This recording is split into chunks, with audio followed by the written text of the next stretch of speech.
I know you had a hard time right now. Um, what happened in your own words? Um, so, like, from what I understand, well, the night before I came crawling into my tent about 3 o'clock. I could hear Mike and Casey talking in the tent. I wound up falling asleep in my tent. When I woke up and crawled out of my tent about 2 o'clock, 2:30 yesterday afternoon, or the day before. It's been a couple of days. I noticed that the tent was collapsed, and whatever. I went out. I went and had a cigarette. Went and visited a friend right on the other side of this hill, and then a friend of ours came up and asked us if we had heard anything, and we were like, "No, why?" And they said they'd heard from a little birdie that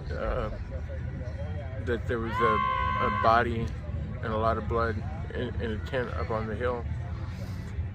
And so I hurried up and joined my friend, and we came up on the hill.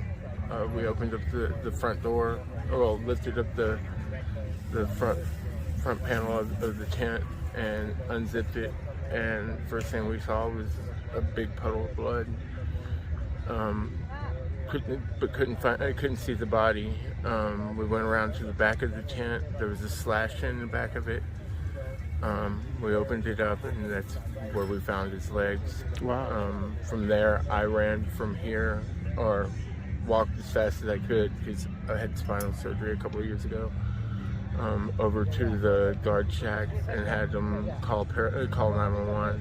I told them where to come to, and came back over here and waited for the paramedics to come, and waved them down, and had to show him where he was.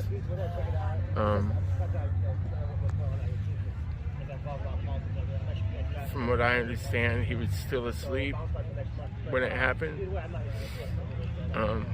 He got hacked up with a machete. Pretty bad? I'm guessing so. Yeah.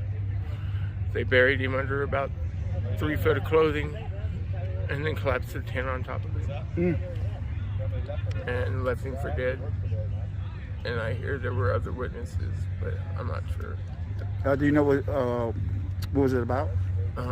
He was here to protect a girl from getting beat on by her ex-boyfriend, trying to help get her out of a situation.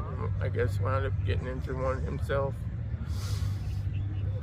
Unfortunately, I know all the people involved in this, and would have never thought this would have been an outcome.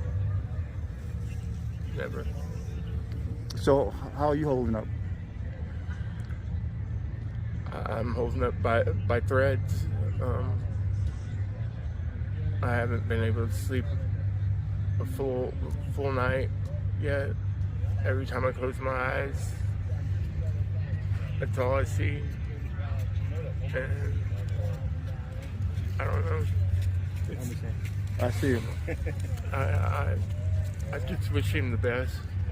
You know, he was a good man. The last year of knowing him, it's been a godsend. You know, if I really needed help, he was there for me. And he was new here actually, because I heard he was living.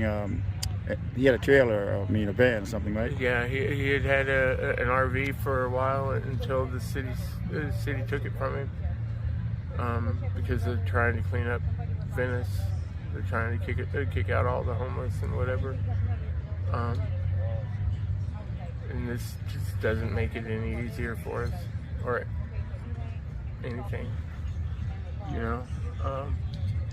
You should tell her about that guy. Like, I don't know what else to say. Well, thank you, man. You know, this one day at a time, man. God's help. There's got to be one. I don't know how the hell I'm surviving this. much less their family. You know? Thank you. Yeah.